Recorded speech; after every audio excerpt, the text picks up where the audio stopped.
Alors j'ai le plaisir donc d'accueillir pour cette deuxième partie de la matinée Erwan Hôtesse. Donc Erwan est chargé de mission à l'ARS et donc va nous présenter les politiques régionales de rétablissement. Tout ça centré sur les problématiques d'addiction et santé mentale. Merci Erwan.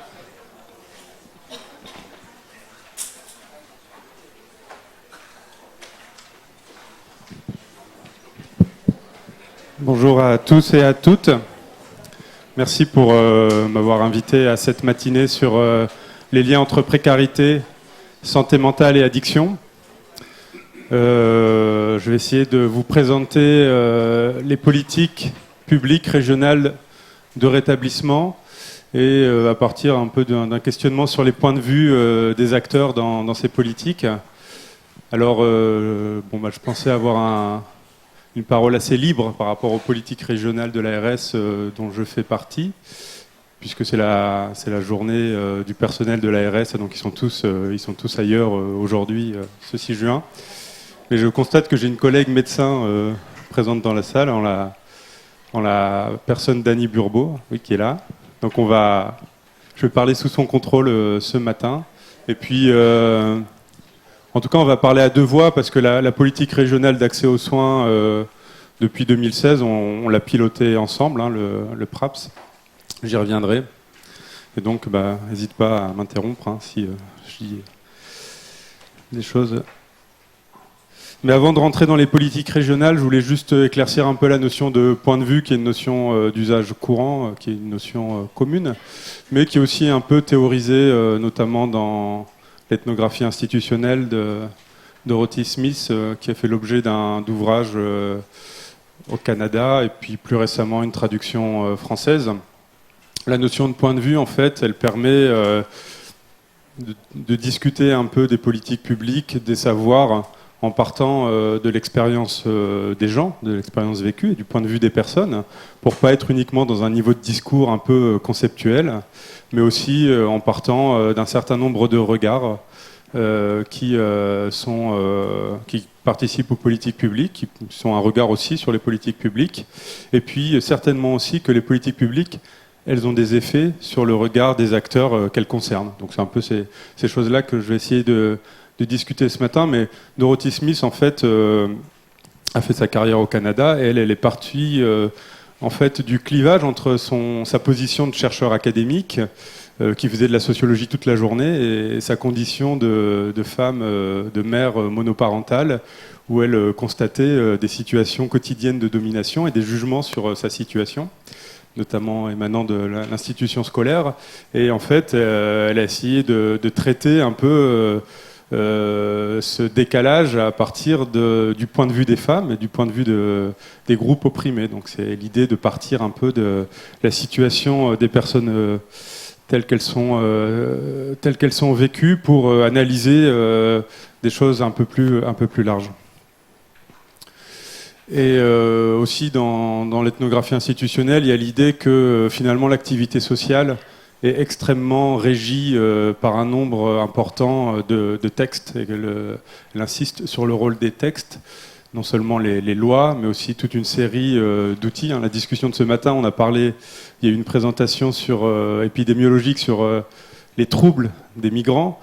Et derrière les discussions, c'est beaucoup, il faut mettre en place des outils, il faut mettre en place une grille, il faut mettre en place des choses qui permettent de coter. Et assez vite, on s'aperçoit qu'on est enserré dans un tissu de textes qui façonnent aussi notre pratique et nos relations sociales. Voilà, je vais être un peu plus terre à terre si je puis dire, mais je vais revenir un peu sur où en sont les politiques régionales telles qu'elles sont menées au niveau de l'Agence régionale de santé Nouvelle-Aquitaine, qui est un acteur de santé parmi d'autres. Et je vais faire un peu un focus sur les trois dimensions qui sont les thèmes de la journée, des journées d'aujourd'hui et de demain. Donc je parlerai de santé mentale, des addictions et puis d'accès aux soins et à la prévention. Alors, Bien sûr, je ne vais pas rentrer dans un niveau de détail très, très important, mais c'est pour vous resituer un peu la logique, et ça fera peut-être aussi le lien avec ce que disait le docteur Van den Toren tout à l'heure. Mais il y a une certaine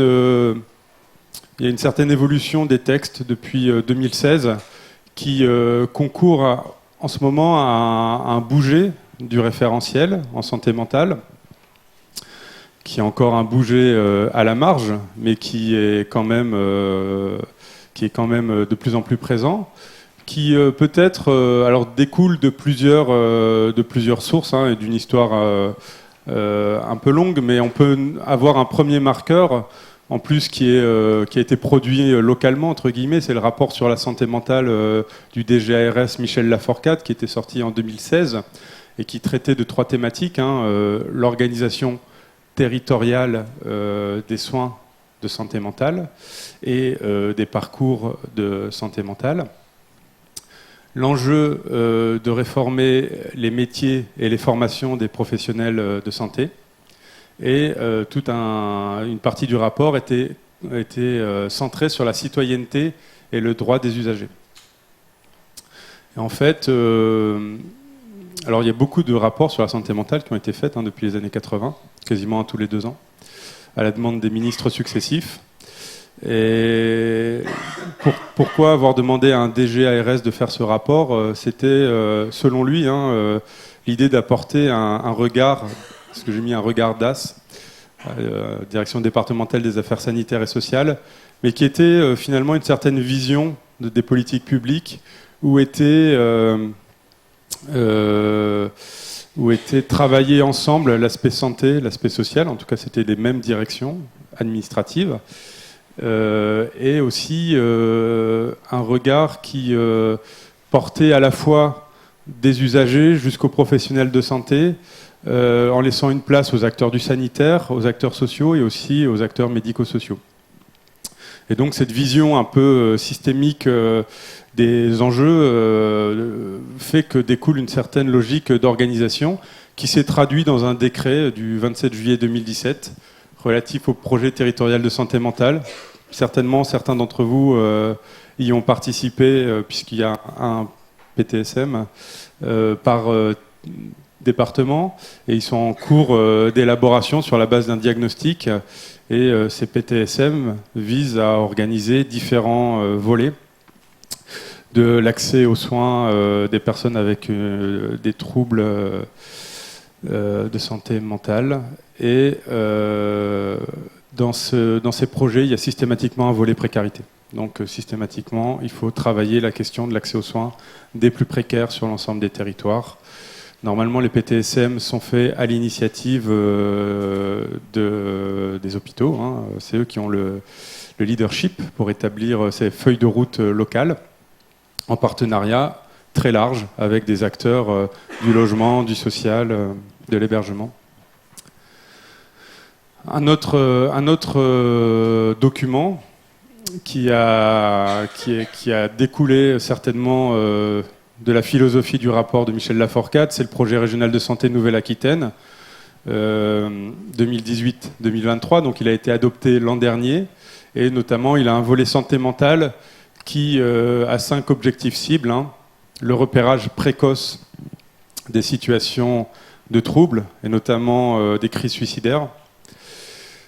Améliorer l'accès au diagnostic dans un contexte de difficultés d'accès aux soins de la population générale, quand on connaît entre guillemets l'embouteillage des fils d'accès à la psychiatrie publique, et ce qui est particulièrement aggravé en pédopsychiatrie, ce qui fait que, tu l'as dit, hein, il faut renforcer les équipes, mais là il y a une vraie difficulté d'accès déjà pour la population générale aux soins somatiques, mais aussi aux soins psychiatriques et encore plus pour les enfants. Donc on est dans une forme de paradoxe en fait, où on dit là il y a un vrai problème, il faut agir, il ne faut pas attendre entre guillemets 55 mois, ou il faut agir vite, tôt, repérer vite, agir fort sur des situations très jeunes. Et de l'autre côté, on a un édifice public qui est fragilisé pour des questions de démographie médicale, pour des questions d'organisation et certainement aussi pour des questions de moyens. Donc on est un peu dans cette difficulté-là. Et effectivement, ça appelle à réfléchir, à travailler ces questions-là, mais de manière un peu transversale, en fait, quoi, entre la psychiatrie, le réseau périnatalité qui est présent. Voilà. Le maintien des personnes dans le milieu de vie avec des soins ambulatoires. Donc ça, c'est l'idée de poursuivre la désinstitutionnalisation et la réduction des durées d'hospitalisation des personnes. Il y a encore des personnes hospitalisées de manière chronique ou pendant des années en psychiatrie, ce qui est de moins en moins acceptable, sauf cas très spécifiques de malades. Et promouvoir les droits et le rétablissement des personnes. Alors le concept de rétablissement, qui est un concept qui vient du 19e siècle, qui vient notamment des anglo-saxons, du recovery, qui est l'idée que c'est un concept qui vient du monde des addictions, mais face à l'addiction, on peut se rétablir, on peut être un ancien buveur notamment, et être accompagné notamment par des pairs. Alors le modèle, c'est vraiment Alcoolique Anonyme, où on vient partager cette situation, on est entouré et on est accompagné dans son rétablissement, non seulement au niveau de la maladie, mais aussi au niveau de sa vie sociale, récupérer un peu le statut social qu'on avait pu perdre à cause de la maladie, son emploi, ses relations familiales et ses proches. Voilà, alors le rétablissement le rétablissement est un concept qui n'est pas médical à la base, mais qui aujourd'hui est en partie médicalisé avec l'idée de réhabilitation psychosociale. Et la réhabilitation psychosociale a fait l'objet là encore d'une instruction récente, du 16 janvier 2019, qui vise à développer des soins de réhabilitation psychosociale sur l'ensemble des territoires. Donc ça a conduit à labelliser pour l'instant un certain nombre de services de santé mentale pour avoir un certain nombre de services orientés rétablissement de réhabilitation psychosociale. Alors l'instruction en dresse une liste qui n'est pas exhaustive, mais les programmes d'éducation thérapeutique, de remédiation cognitive, d'entraînement des compétences et des habiletés sociales, les psychothérapies cognitivo-comportementales, les programmes de soutien des familles, qui est un axe de développement de la psychiatrie en ce moment, notamment les consultations et entretiens individuels, mais aussi des approches de groupes psychoéducatifs, de TP des familles, de thérapie familiale, et aussi pour améliorer les parcours de case management. Alors, cette implémentation de services, qui fait un peu écho aux enjeux qui ont été évoqués ce matin, une implémentation partielle, puisqu'elle ne vient pas remplacer le programme institutionnel des CMP, mais elle vient compléter l'offre. En tout cas, on voit une certaine forme de logique dans la succession de ces textes, et Michel Laforcade a participé à la rédaction du décret sur les PTSM. Donc c'est aussi une question de personnes, finalement, ces enchaînements de textes. Je passe aux politiques d'addiction, ou de prévention des addictions, ce serait plus juste, mais qui sont construites dans un système d'acteurs qui est quand même différent de la psychiatrie. Il y a une partie des acteurs de l'addiction, de la dictologie qui sont rattachés à l'hôpital psy, d'autres qui sont rattachés à l'hôpital général, et une partie importante des personnes en addictologie, mais vous le savez, puisque dans le DU vous avez eu des cours à ce sujet, est prise en charge par les XAPA, les CARUD, et donc le secteur médico-social, et notamment associatif. Ce qu'on peut dire des politiques régionales actuellement, c'est qu'il y a peut-être, par rapport au virage de l'addicto, puisqu'avant il y avait des approches produits, il y avait d'un côté l'alcool, de l'autre côté les drogues illicites, on revient à des approches, au moins au niveau de la prévention, plutôt produits, puisque vous le savez, ça a même été évoqué ce matin, des approches de prévention au niveau du tabac, qui a conduit en 2 ans à une baisse de 1,6 million de fumeurs en France. Donc il y a une décrue qui est amorcée, une décrue significative, parce qu'on perd quasiment 5 points de fumeurs quotidiens, on passe de 30 à 25%, même si 25% de fumeurs quotidiens, un Français sur 4 adulte, reste extrêmement élevé par rapport à d'autres pays.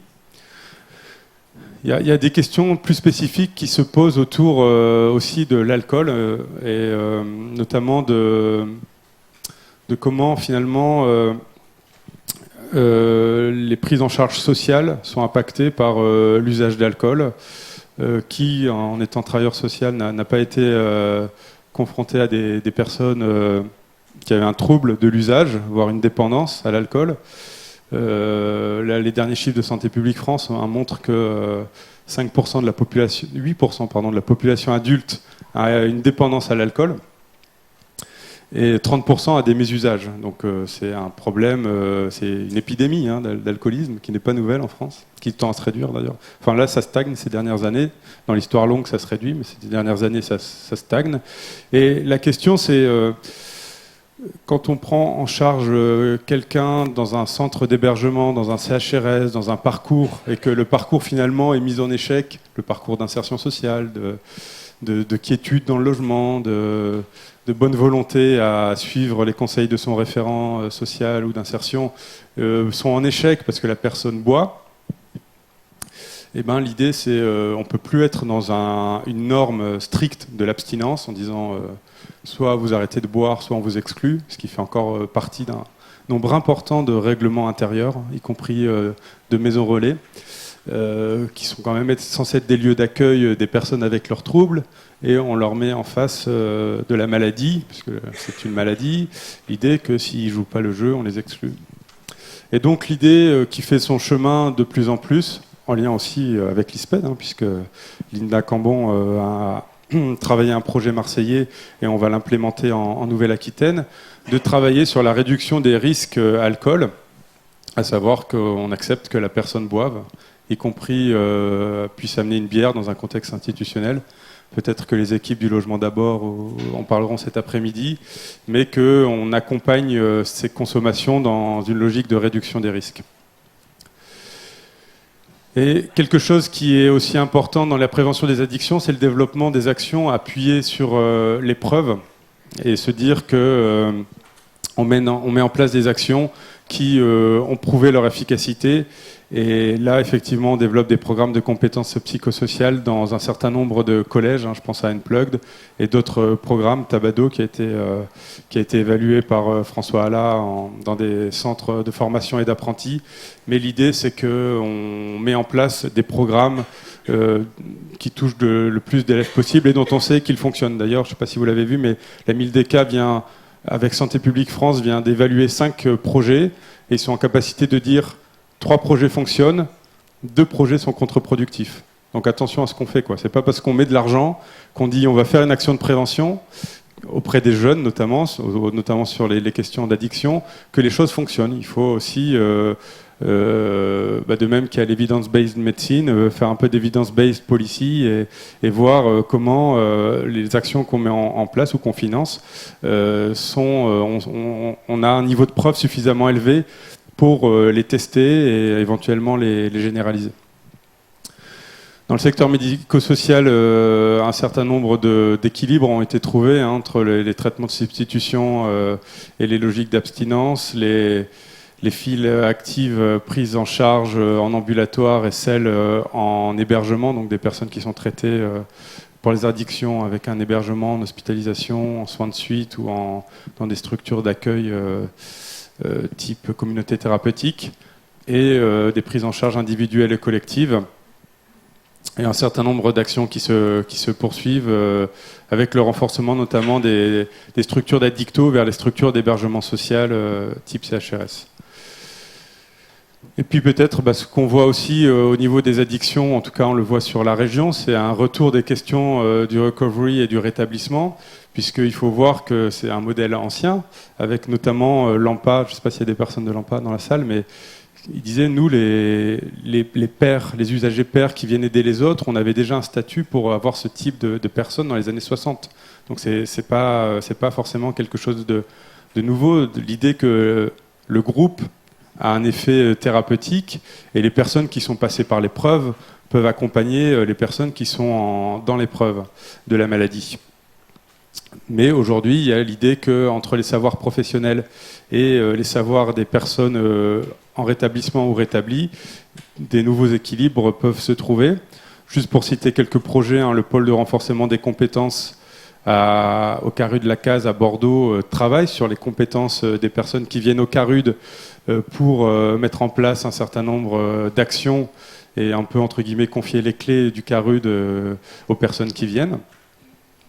Ce qu'on constate aussi dans la mise en place des médiateurs santé-pairs, donc là c'est des médiateurs qui sont financés et qui ont qui occupent un poste dans un service de santé mentale, et la plupart sont issus finalement de la dicto, ont un parcours dans la dicto. Et ce qui émerge aussi des réflexions des acteurs, notamment d'autres CARUD, là je pense à celui du CEID, c'est les logiques d'autosupport, comment on travaille sur les compétences des personnes et qu'elles soient un appui dans la gestion de leurs troubles. Un autre élément aussi qui est un peu un marqueur des politiques publiques, c'est que finalement, en professionnalisant beaucoup les structures, avec beaucoup de services professionnalisés, on a un peu une perte de vue, une mise à distance d'actions bénévoles qu'on finance à la marge et pourtant qui font un travail important. Si on prend Alcool Assistance, c'est plus de 17 lieux d'écoute en région, et c'est des lieux aussi qui sont des lieux d'accompagnement importants pour des familles. Alcooliques Anonymes, par exemple, il y a des témoignages de familles qui disent que face à l'alcool d'un enfant dans la famille, la somme des thérapies individuelles de la famille a été peu efficace, et c'est finalement en allant à des groupes de parole d'alcooliques anonymes qu'ils ont trouvé une forme d'équilibre dans la famille. Donc, peut-être que sur le terrain, ces acteurs-là sont très visibles et des points d'appui importants pour les acteurs professionnels, les institutions, mais du point de vue des politiques publiques, en réalité, elles sont un peu à la marge, au moins à la marge des financements, quoi.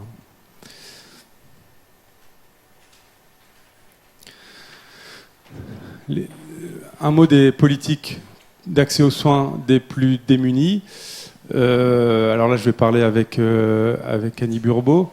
Mais je me suis permis de faire une petite diapo qui préfigure ce que pourrait être un bilan intermédiaire du programme régional d'accès à la prévention et aux soins, le PRAPS, qui a démarré en 2018, mais qu'on avait beaucoup travaillé en 2017.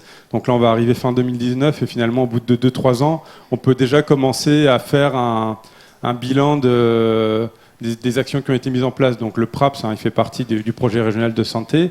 C'est lui qui a vocation à accompagner les publics les plus démunis. Les plus démunis, c'est l'étiquette un peu ovni qui existe pour désigner les personnes précaires en soins. Donc voilà.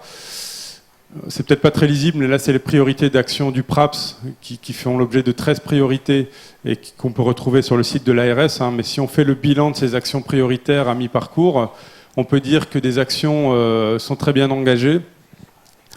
Alors, du côté de l'ARS, si on traduit en politique publique, ce que ça veut dire bien engagé, ça veut dire la chose suivante, c'est que les équipes mobiles précarité, psychiatrie et les permanences d'accès aux soins de santé mobiles ont fait l'objet de financements importants depuis 2018, et les moyens ont quasiment été doublés.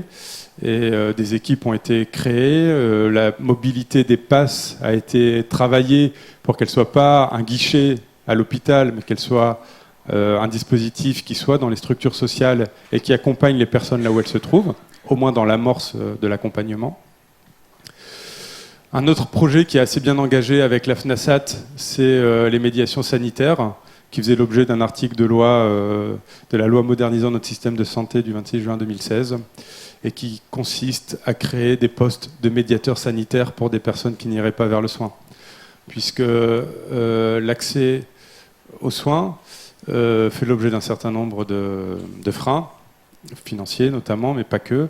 Et à un moment, sur des populations les plus fragiles, que ce soit les étrangers ou aussi les gens du voyage ou d'autres catégories, il faut des personnes qui fassent ce travail de médiation, qui soient en capacité d'amener les personnes, de les convaincre en partant de leurs préoccupations.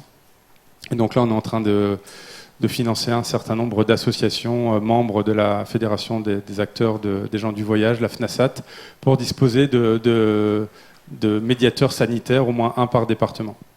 et une action qui est très bien engagée, mais elle sera présentée cet après-midi. C'est la politique d'un chez-soi d'abord. Ce qui est évident, c'est que le logement soigne. Hein, ça, la rue aggrave la situation de santé des personnes, diminue drastiquement l'espérance de vie à 40 ans.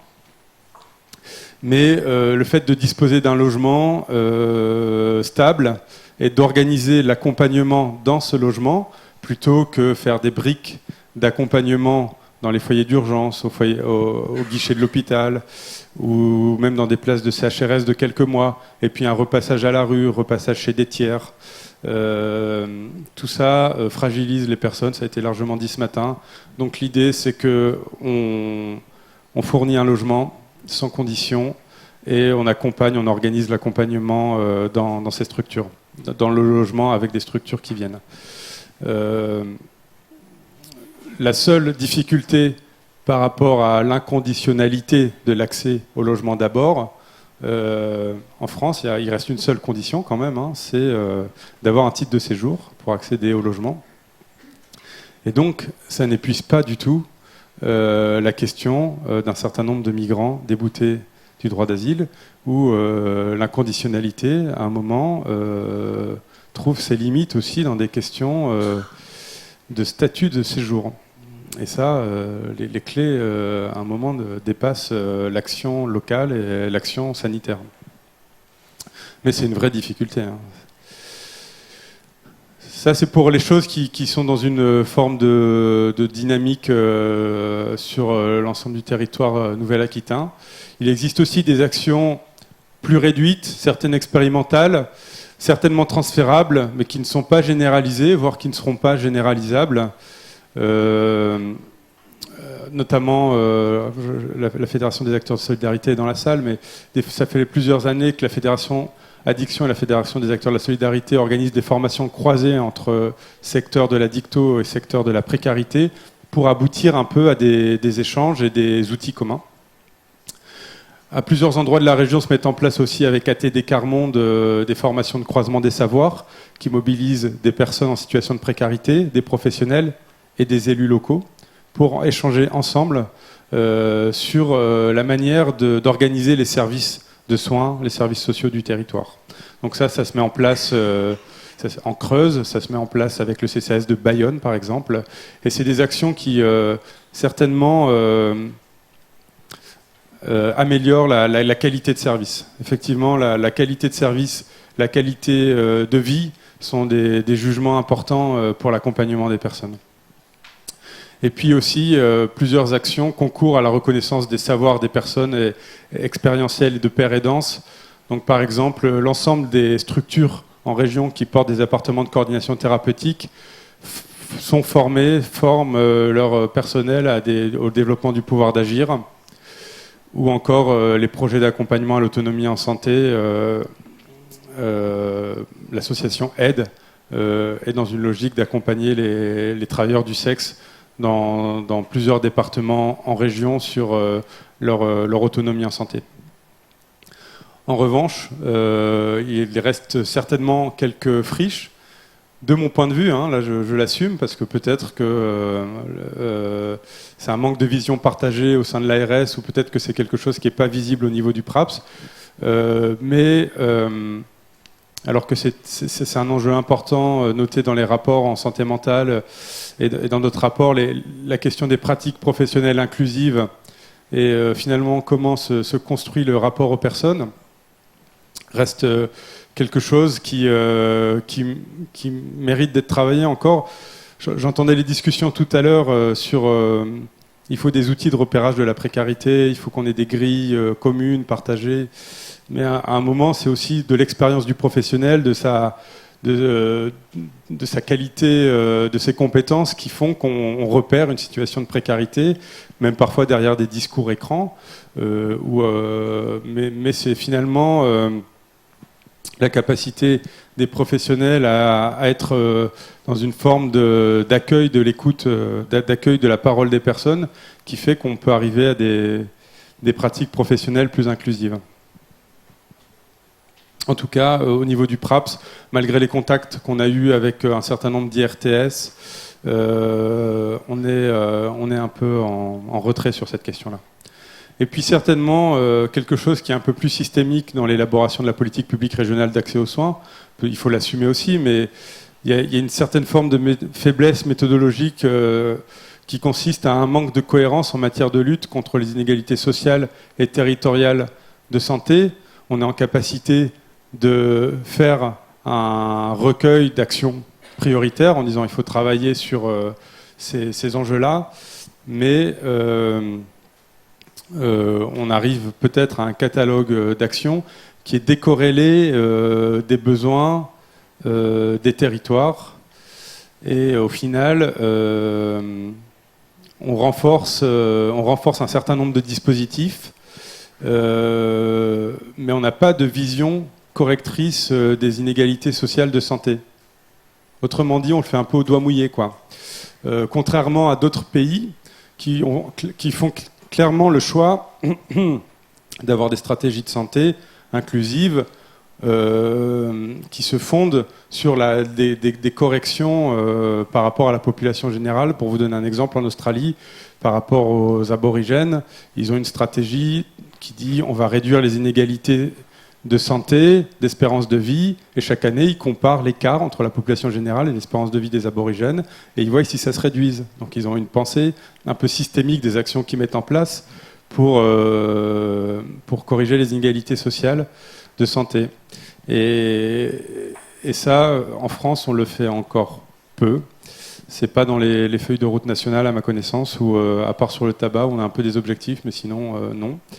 Et de même, sur les inégalités territoriales, on parlait de la campagne et la ville, mais là encore, à l'ARS, on a une action emblématique sur la Creuse, avec énormément d'actions qui sont mises en place sur la Creuse.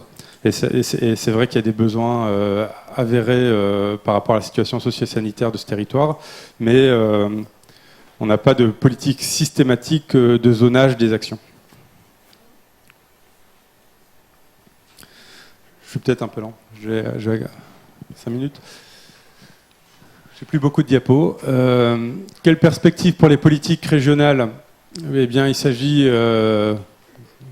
pour l'administration d'appliquer les feuilles de route, donc des textes, qu'on peut décomposer à différentes échelles.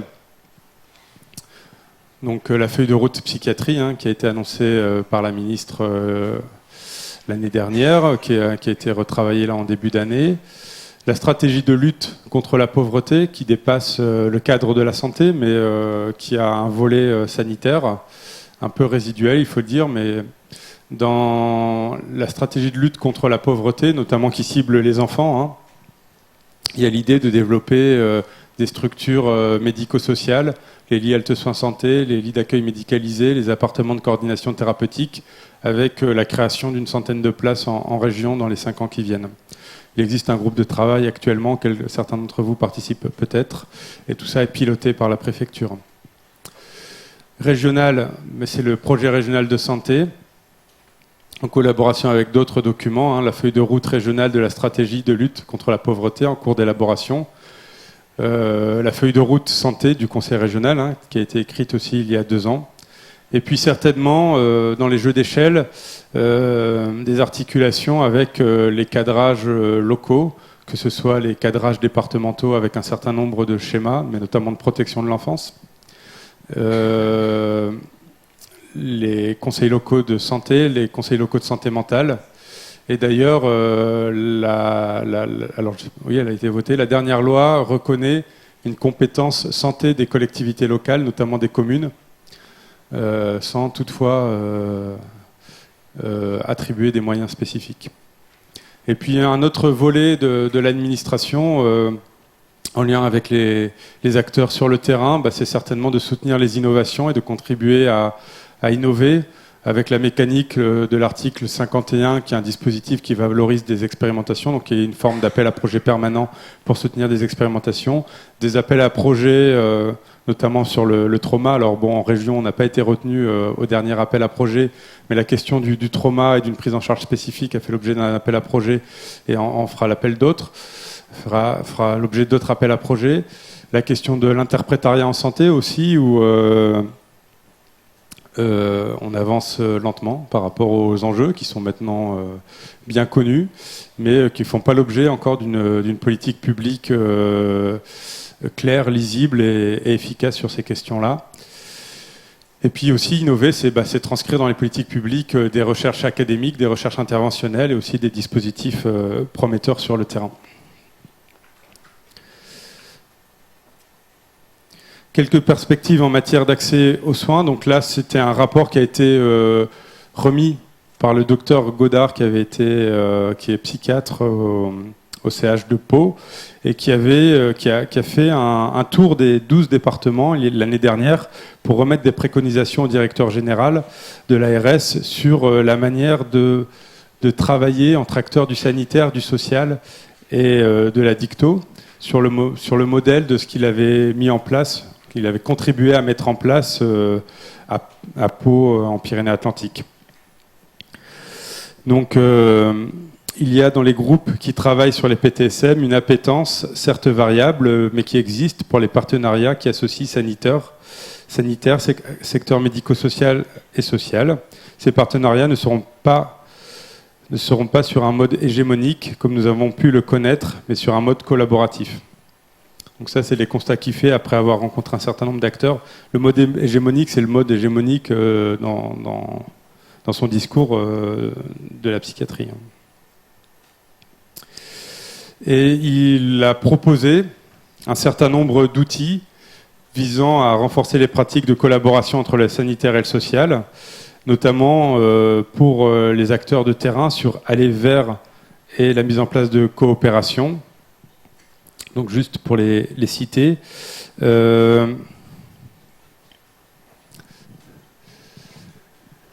Il en a repéré plusieurs ici, des outils, des méthodes et des processus. Il est nécessaire de connaître le référentiel métier des partenaires de travail. Il faut pouvoir modéliser des procédures partagées, rédiger des référentiels écrits en commun. Il faut construire les modalités de coordination. Aller vers promouvoir toute forme d'intervention plus près des publics concernés, favoriser l'intervention des PASS et des EMPP dans les établissements sociaux, mais également favoriser l'accompagnement social vers les soins. C'est tout l'objet des PASS mobiles et des EMPP. Au niveau de l'information, nécessaire de définir ce qui sera l'information partagée sur le plan administratif, sur le plan organisationnel et même sur le plan clinique. Pour les équipes hospitalières, elles doivent être ambassadeurs du social et des personnes précaires auprès des services hospitaliers autres que la PASS. Il faut monter dans les étages de l'hôpital, convaincre les autres services hospitaliers de s'occuper des personnes en situation de précarité, même si c'est déjà largement le cas dans l'hôpital public. S'appuyer sur les animateurs de santé publique, qui sont en train d'être des postes en train d'être développés dans les hôpitaux. Et au niveau du territoire, il peut tout à fait être intéressant d'associer les équipes des PASS et des EMPP par le biais d'un copil commun sur un territoire. Cela permettra de construire des équipes de santé publique mobiles. Donc là, c'est des préconisations d'un rapport, mais elles ne sont pas transcrites en tant que telles dans le PRAPS, dans les politiques publiques, mais c'est quand même le référentiel vers lequel, à mon sens, on va tendre dans les mois ou les années qui viennent, de renforcer les synergies des acteurs, voire aboutir à des équipes de santé publique en lien avec les animateurs de santé publique et en décloisonnant certainement la psy et le somatique. Alors à quel degré, ça je ne sais pas. Juste pour conclure, au-delà de la présentation des dispositifs, on peut voir que finalement ces dispositifs font l'objet d'évolutions normatives. Alors la norme la plus solide, c'est la norme légale, c'est celle qui est écrite dans la loi et qui est traduite par des textes réglementaires, mais c'est aussi un certain nombre de normes sociales, de normes culturelles, de normes professionnelles qui transpirent dans l'évolution de ces dispositifs. Et c'est un peu ce qu'on a pu transcrire dans les principes du PRAPS, qui sont au nombre de 3, c'est développer l'aller vers. Les institutions statiques sont vouées à être des guichets qui attendent la personne en situation de précarité, sont vouées à être mises en concurrence par rapport à des dispositifs de plus en plus mobiles. Renforcer l'entraide et le pouvoir d'agir des personnes en partant non seulement de leurs difficultés, mais aussi de leurs compétences et des facteurs de protection qu'ils peuvent mettre en place. Dans la diapo que tu avais montrée, on voyait l'ensemble des troubles qui affectaient les enfants, et on voyait que finalement un nombre beaucoup moins important d'enfants avaient des difficultés relationnelles que ceux qui ont des troubles dans leur ensemble. Ça veut dire qu'il y a quand même des capacités de résilience, malgré un parcours traumatique, malgré une condition sociale difficile, et des ressources pour de l'individu, mais prises dans un relais, dans un réseau de relations, dans des groupes, dans des communautés, pour trouver de l'appui et des capacités à aller mieux. Et puis développer les pratiques professionnelles inclusives. La logique du rétablissement porte aussi entre guillemets un système de valeurs, parce que le logement d'abord, peut-être que je dis une bêtise, mais je serai corrigé par les équipes du logement d'abord, mais au-delà de donner un logement et d'accompagner les personnes au domicile, il y a quand même l'idée qu'on évolue sur un certain nombre de postures professionnelles, notamment la pluridisciplinarité à tous les niveaux, c'est-à-dire que entre le médecin, l'infirmier, l'assistante sociale, la personne, il y a la capacité à savoir changer de référentiel professionnel, à savoir jouer un peu dans différents rôles et à être à la fois un peu multitâche d'une certaine manière.